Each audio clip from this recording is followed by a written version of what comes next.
बिस्मिल्लाहिर्रहमानिर्रहीम अस्सलाम वालेकुम। आज की आपको मैं वर्डप्रेस की क्लास में खुशामदीद कहता हूँ। आप यकीनन जानना चाहते होंगे ऐसा तरीका जिसकी मदद से आप इंतहाई कम जो पैसों के अंदर एक वेबसाइट, एक अपना ऑनलाइन स्टोर बनाना चाह रहे हो, वो किस तरीके से बना सकते हैं। पिछली क्लासेस के अंदर हमने शॉपिफाई से सीखा था, लेकिन वो कंपैरेटिवली थोड़ा सा एक्सपेंसिव होता है। बाज़ औक़ात हमारे पास इतना ज़्यादा सरमाया नहीं होता, तो हम वर्डप्रेस के ज़रिए से अगर अपनी डोमेन और होस्टिंग लेकर अपना स्टोर बनाना चाहें तो किस तरीके से बना सकते हैं। आज हमने ये सारी डिटेल्स देखनी है, कौन सी ऐसी जगह हैं जहाँ से हमें ये डोमेन और होस्टिंग मिलेगी, और उसके बाद फिर हम वर्डप्रेस का डैशबोर्ड भी डिटेल में डिस्कस करेंगे। तो बड़ा ही इंपॉर्टेंट और इंटरेस्टिंग होने जा रहा है, तो आपने लास्ट तक क्लास देखनी है। मैं अपनी लैपटॉप स्क्रीन ऑन करता हूँ और स्टार्ट करते हैं। जी, तो उम्मीद करता हूँ मेरे लैपटॉप की स्क्रीन आपके सामने होगी। आज हम वर्डप्रेस सीखने के लिए जा रहे हैं। वर्डप्रेस एक ज़बरदस्त किस्म का प्लेटफॉर्म है जहाँ से बहुत ही रीज़नेबल रेट्स के अंदर और इजीली आप अपनी कोई भी वेबसाइट बना सकते हैं। आज हमने इसको डिटेल्स में देखना है कि इसके ऊपर काम कैसे होता है। उससे पहले एक मिसाल के ज़रिए से हम समझते हैं कि क्या हमारे पास वर्डप्रेस के क्या फ़ायदे हैं। अभी जैसे कि आपको पता है हम शॉपिफाई सीख चुके हैं। शॉपिफाई भी एक प्लेटफॉर्म है जो कि थोड़ा सा एक्सपेंसिव है, अगर देखा जाए बिट एक्सपेंसिव है, लेकिन इसके फ़ायदे अपनी जगह पे हैं। लेकिन इसका बेसिक प्लान ही, अगर हम बेसिक पैकेज ही देखें तो उसकी जो प्राइस है वो तकरीबन डॉलर्स में है। $19 का इसका बेसिक पैकेज है पर मंथ का। अब $19 कितने के बनते हैं, मैं क्रोम खोलता हूँ और इसके अंदर डॉलर टू रुपीस में कर देता हूँ। ये देखिएगा अभी यहाँ पे रेट्स आ जाएंगे तो पता चल जाएगा हमें कि ये हमें जो $19 महाना वाला पैकेज है तकरीबन कितने पाकिस्तानी पैसों में पड़ेगा। तो ये देखिए मैंने $19 किया तो 4344 रुपये तकरीबन हमें इसके पर मंथ पड़ जाते हैं। 4300 रुपीस 4334 या 44 रुपये हमें तकरीबन इसके पड़ जाते हैं। तो अगर हमारा बजट कम है और हमें थोड़ा मुश्किल पेश आ रही है तो फिर एक और प्लेटफॉर्म है जिसको हम इस्तेमाल कर सकते हैं, उसका नाम वर्डप्रेस है। वर्डप्रेस के ज़रिए से आप इंतहाई रीज़नेबल प्राइस के अंदर ये काम कर सकते हैं। इसके लिए आपको दो चीज़ें दरकार होती हैं। वर्डप्रेस पे अपना ब्लॉग बनाना है, स्टोर बनाना है, कोई भी वेबसाइट बनानी है। नंबर 1 डोमेन और नंबर 2 होस्टिंग। ये दो चीज़ें आपके पास होंगी तो फिर आप वर्डप्रेस के ऊपर साइट बना सकते हैं। अब ये डोमेन और होस्टिंग कहाँ से ख़रीदी जाए तो मैं अपनी डिस्क्रिप्शन में लिंक भी दे रहा हूँ आपने लेक्चर का, और वो 2 जगह बता रहा हूँ जहाँ से मैंने अभी रिसेंटली ही अपने लिए डोमेन और होस्टिंग ख़रीदी है। अगर आप यहाँ से ख़रीदें तो आपको बेसिक्स ही हैं, लेकिन ये है कि आपका काम स्टार्टअप के लिए ठीक है। ये देखिए यहाँ पे ये आखिर में आप मेरे लेक्चर के नोट्स में जाएंगे तो यहाँ पे ये नाम लिखे हुए हैं नेम चीप को मैं ओपन कर लेता हूँ। ये डोमेन है और सिंबल होस्ट हमारी होस्टिंग के लिए है। अब देखते हैं यहाँ डोमेन की क्या कीमत चल रही है। जी इंटरनेशनल साइट है, अच्छी साइट है। इसके अंदर तकरीबन $6.98 की हमें डोमेन पड़ रही है। अगर हम .com वाली डोमेन लें और इसके अंदर कोई नाम सर्च करें तो ये देखें $6.98 की, और 7 स्टार भी लगा, तकरीबन 7 कुछ डॉलर बनते हैं। मैं यहाँ पे लिखता हूँ 6.98 से तो 1592 बन रहे हैं, लेकिन थोड़ा सा ज़्यादा इसके अंदर वो चार्जेस होते हैं जो स्टैंडर्ड चार्जेस अप्लाई होते हैं, वो तकरीबन 7.8 या 7.12 के पड़ते हैं। तो ज़्यादा से ज़्यादा हम करें तो 1624 रुपये की हमें ये पड़ेगी। 1700 कर लें, आप राउंड फिगर करें 1700।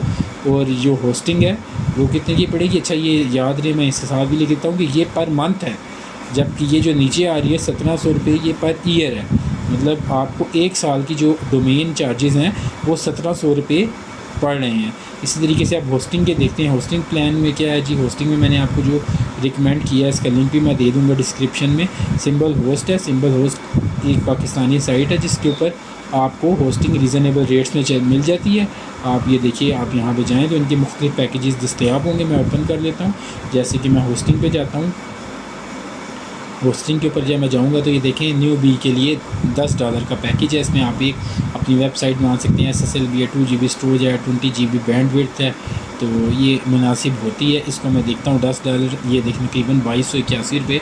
अगर हम इसको राउंड में करें तो 2300 रुपये भी करें तो 2300 रुपये तकरीबन इसके अंदर आपके पर ईयर चार्जेस हैं। तो ये मिल के दोनों डोमेन और होस्टिंग के मिल के जो चार्जेस हैं वो चार्जेस बनते हैं हमारे तकरीबन 4000 रुपये। इनका अगर हम सम करें तो 4000 रुपये बनते हैं पर ईयर, सालाना। और अगर इसको महीने के हम निकालें, इसको डिवाइड करें हम महीने पे, तो ये बहुत ही कम बनते हैं, यानी कि अप्रॉक्सीमेटली 300 से 400 रुपये महीना। तो ये तो कुछ भी नहीं है, मतलब सिर्फ इतने रुपए में आप एक अच्छा अपना स्टोर बना सकते हैं और वहाँ पे अपनी सेल कर सकते हैं। तो अब जब आप ये ले लेंगे तो फिर उसके बाद आपका जो होस्टिंग प्रोवाइडर है वो आपको इसका सी पैनल फ्राहम करता है। सी पैनल के ज़रिए से आपने अपनी जो वेबसाइट है उसको बिल्ड करना होता है। उसके बाद आप वर्डप्रेस के ऊपर करते हैं। जैसे मैंने ये साइट खरीदी है fakhtabi.com, अभी 2 दिन पहले ली है मैंने ये नेम चीप से, तो रीज़नेबल रेट्स में मिल गई है मुझे। तो आप इस तरह साइट अपनी कर सकते हैं। fakhtabi.com कोई भी आपकी वेबसाइट है उसका एड्रेस स्लैश, ये तो वर्डप्रेस के लिए सबसे पहले सी पैनल देखते हैं। तो ये जहाँ से आपने अपनी सारा मैनेज कर रहे होते हैं अपनी वेबसाइट की होस्टिंग और सारी डिटेल्स जो आ रही होती है वो यहाँ पे आ रही होती हैं। तो यहाँ पे ये देखें इस तरह स्क्रीन आएगी, आपको वो यूज़र नेम और पासवर्ड जो मिलेगा आपने उसको इंटर करते हुए अपने सी पैनल में लॉगिन कर लेना है, ताकि आप अपनी जितनी भी सेटिंग्स हैं वो कर सकें। तो ये मैंने डिटेल्स में नोट्स में दी हुई है कि किस तरीके से आपने सेटिंग करनी होती है। जैसे मिसाल के तौर पे यहाँ पे आपके पास मुख्तलिफ़ ऑप्शंस आ रही हैं, आप सर्च करना चाहते हैं तो आप यहाँ पे कंट्रोल F करें, उसके बाद बैकअप लिखें, बैकअप आ जाएगा। यहाँ से आप बैकअप ले सकते हैं अपनी साइट का। उसके बाद फिर मैं यहाँ पे लिखता हूँ जी ईमेल। अगर आप ईमेल सर्च करना चाहते हैं तो ईमेल भी आपको ईमेल अकाउंट भी बना सकते हैं। इसकी भी अगर आपकी होस्टिंग आपको अलाउ कर रही है तो ईमेल बन सकती हैं आपके स्टोर की। उसके बाद फिर आपके पास डोमेन है, अगर आपने डोमेन ख़रीद ली है, वेबसाइट ख़रीद ली है, तो उसको ऐड ऑन डोमेन और सब डोमेन्स जो डोमेन्स के ज़रिए से आपने यहाँ पे ऐड करना होता है। इसका प्रोसीजर भी ईज़ी होता है, इतना मुश्किल नहीं है, वो भी मैं इंशाल्लाह आपको क्लियर कर दूंगा। उसके बाद ये देखें, जब आप ये कर लेते हैं डोमेन होस्टिंग, उसके बाद आपने वर्डप्रेस इंस्टॉल करना होता है उधर ही सी पैनल से। उसके बाद आपने अपनी वेबसाइट /wp-admin, ये स्टैंडर्ड ये एक है, इसको मैं थोड़ा जूम करके आपको दिखाता हूँ। ये देखें, आप जब ये लिखते हैं तो आप वर्डप्रेस के अंदर दाखिल हो जाते हैं। वर्डप्रेस के ज़रिए से साइट बनाना आपके लिए इंतहाई आसान होता है। देखें, आपने उसका पासवर्ड और यूज़र नेम इंटर करना है, रिमेंबर कर दें ताकि बार बार आपको इंटर ना करे। में ये देखें जी, ये इंटरफेस आपके सामने आ गया, बड़ा ही ईजी है। लेफ़्ट साइड के ऊपर तमाम मेन्यू और ऑप्शंस होते हैं, जबकि राइट साइड के ऊपर आप जो एक्टिविटी कर रहे हैं वो वहाँ पे परफॉर्म होगी। अब ये देखें जी, हमारे सामने आ गया। सबसे पहले पोस्ट्स हैं, आप कोई भी पोस्ट कर सकते हैं अपनी वेबसाइट के ऊपर, वर्डप्रेस की साइट के ऊपर। पोस्ट्स में जाके आपके सामने ये देखें सेक्शन नज़र आ रहा है, इस पर क्लिक कर अब यहाँ पे ये देखें हेलो वर्ल्ड के नाम से एक पोस्ट बनी हुई है। हेलो वर्ल्ड के ऊपर जो पोस्ट आप करना चाहते हैं उसको क्लिक कर सकते हैं, ऐड न्यू भी कर सकते हैं। इंशाल्लाह इसको डिटेल में देखेंगे। फ़िलहाल आपको मैं अपनी साइट दिखाता हूँ। ये देखें fakhtabi.com, अभी इसके ऊपर कोई वर्किंग नहीं हुई, बिल्कुल सिंपल है। तो ये देखें हेलो वर्ल्ड लिखा हुआ आ रहा है। अगर आप इसको चेंज करना चाहते हैं, बिल्कुल लाइव वेबसाइट है, आप भी खोलेंगे आपके सामने भी यही आ रही होगी। अब आप इसको चेंज करना चाहते हैं तो ये देखें हमारे सामने ये पोस्ट आ रही है। जैसे कि मैं हेलो वर्ल्ड की जगह हेलो स्टूडेंट कर देता हूँ, तो पूरी दुनिया में जो भी मेरी वेबसाइट खोलेगा उसको ये चेंजेस नज़र आएंगी। ठीक है, हेलो स्टूडेंट, आप भी बेशक उसको चेक कर लीजिएगा। तो ये अभी आपको इस तरह नज़र आ रही होगी और उसके बाद अपडेट कर देना। आपने अपडेट करने के बाद अब मैं दोबारा अपनी वेबसाइट पे जाके रिफ़्रेश करता हूँ, तो आप देखिएगा कि ये देखें कितनी आसानी के साथ आप चेंजिंग कर सकते हैं। तो ये हमारी पोस्ट वाले सेक्शन के अंदर ये काम होता है। इसी तरीके से आगे कैटेगरीज़ मौजूद हैं हमारे डैशबोर्ड में। पोस्ट के अंदर कैटेगरीज़ आप बनानी होती हैं कि आपकी वेबसाइट के ऊपर क्या क्या चीज़ें दस्तयाब होंगी। उसके बाद फिर आपने मेन्यू भी इसी को इस्तेमाल करते हुए बनाना होता है। आप नेम लिखेंगे, उसके बाद आप डिस्क्रिप्शन देंगे और इस तरीके से आप यहाँ पे कैटेगरीज़ बना लेंगे।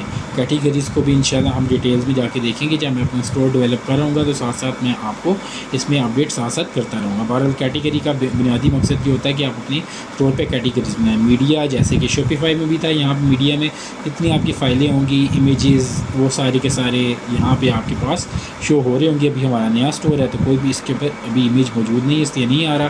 पेजेस हैं, आप प्राइवेसी पॉलिसी, इसके अलावा मुख्तलिफ़ पेजेस बना सकते हैं जो कि आपके स्टोर की जीनत होते हैं, वो यहाँ से बनते हैं। कमेंट्स के अंदर कोई भी आपकी पोस्ट पे आके कमेंट करता है तो आप उसको यहाँ से मॉडरेशन करते हैं उसको डिलीट करना चाहें, उसको अप्रूव करना चाहें अनअप्रूव, ये देखें सारी ऑप्शन मौजूद हैं। आपने उसको चेक करना होता है और उसके बाद आप कर सकते हैं।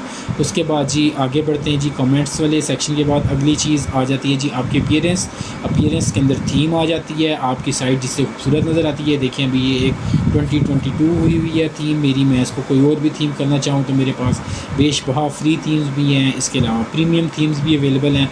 ये देखें मैं ऐड न्यू थीम करके उसके बाद मैं यहाँ पे एक नई थीम इंस्टॉल कर सकता हूँ। तो ये थीम्स की ऑप्शन है, इसको भी इंशाल्लाह डिटेल में देखेंगे। अब उसके बाद प्लगइन्स पे जाते हैं जी, बड़े ज़रूरी हैं। जिस तरीके से ऐप्स थी शॉपिफाई में, यहाँ पे प्लगइन्स हैं।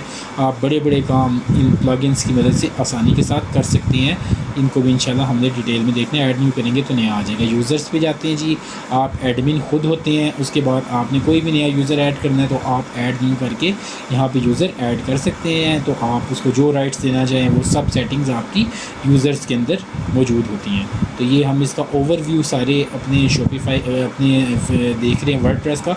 शॉपिफाई वहाँ पे रट गया कर करके। तो ये उसके बाद ये देखें टूल्स में मैं आया। टूल्स के अंदर देखें जी काफ़ी सारी अहम चीज़ें, इंपोर्ट है, एक्सपोर्ट है। आप अपने साइट के ऊपर कोई चीज़ करना लेकर आना चाहते हैं तो आप इंपोर्ट करते हैं। साइट को किसी जगह उसकी सेटिंग करनी है तो एक्सपोर्ट में जाते हैं। इसी तरीके से जनरल सेटिंग्स हैं, आपकी साइट का नाम, टैगलाइन, ये सब कुछ यहाँ पे आपके पास आ रहा होता है। ये देखें जी कितने ज़बरदस्त तरीके से।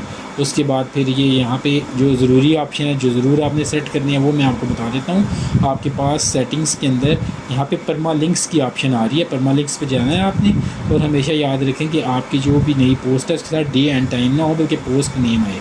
तो लाजमी ये आप जब भी वर्डप्रेस ओपन करें उसके बाद ये सेव चेंजेस लाजमी कर लें ताकि आपकी जो रीडेबिलिटी है वो ज़्यादा बेहतर बने। तो ये कुछ इसकी बेसिक ऑप्शंस थी जो मैंने आपको बतानी मुनासिब समझी। आप इसको मज़ीद एक्सप्लोर करेंगे तो आपको इसकी मज़ीद समझ आती चली जाएगी। बहुत ही आसान है लेकिन इसके ऊपर थोड़ी सी मेहनत करनी पड़ती है, तो आप आहिस्ता आहिस्ता इसको समझ जाते हैं। उम्मीद है कि डैशबोर्ड की मेन ऑप्शंस आपको पता चल गई होंगी। मेन्यूज़ बनाना भी हमने सीखना है। पहले हम थीम एक अच्छी सी इंस्टॉल करेंगे, उसके बाद मेन्यू बनाएंगे। आज की क्लास में इतना ही। इंशाल्लाह ज़िंदगी रही तो कल की क्लास में हम इसको मज़ीद एक्सप्लोर करेंगे। अपना बहुत सा ख्याल रखिएगा। अल्लाह हाफिज़।